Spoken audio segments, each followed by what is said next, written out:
شذا، كنت اول الفنانات هيك اللي تعاملوا مع ابو مجد. يا ريت بتزيحي هالسشوار من حدي حتى نقدر خلينا نسكر السشوار شوي تنسمعك. اوكي يلا هلا. ليك كأنه حرب عالمية تانية عندها. يلا هلا. مش الحال. مش الحال. شذا، كنت اول الفنانات اللي تعاملوا مع موسيقار لبنان ملحم بركات.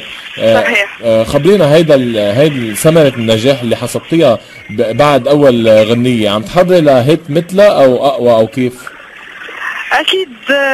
شوف، اكيد اول تعاون بيني وبين الموسيقار كان جدا مهم، واغنية رائعة جدا. هلا صارت وراها مشاكل، بس مع ذلك الناس وصلت له سمعوها. التعاون الثاني اكيد حيكون اقوى بكثير يعني.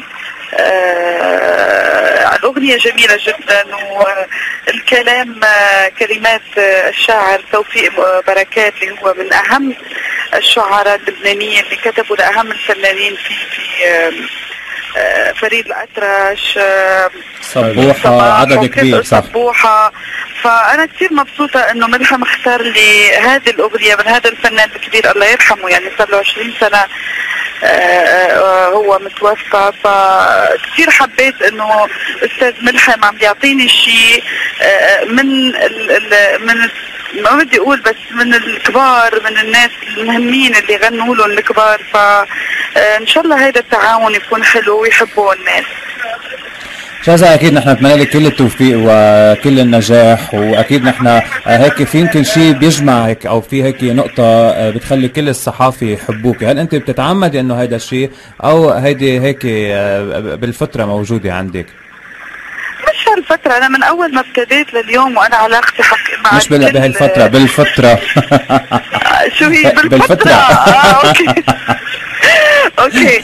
لا الحقيقه مثل ما قلت هي فتره، يعني علاقتي مع الصحافه علاقه جيده جدا من اول ما ابتديت لليوم، وحتى مع الفنانين يعني علاقه منيحه الحمد لله، مبسوطه فيها، عم بحبون وبيحبوني وفي احترام، يعني دائما بده يكون في هذه المحبه يعني.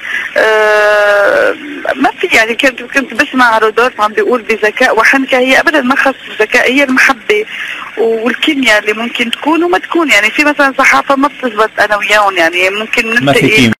الله عليكم يا رب. طبعا امبارح قعدنا سوا اكثر من 4 ساعات يعني، وانبسطت فيهم لانه رجل رودولف بحبهم كثير، وانبسطت قعدتي معهم وخبرنا كل شيء وخلصنا كل شيء وانصدمنا كلنا.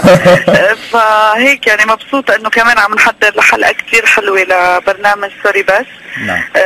حتكون شيء ما حنحكي فيه اكيد، حنخليها سربرايز للعالم. هي مفاجاه كثير كبيره يعني، كثير كبيره.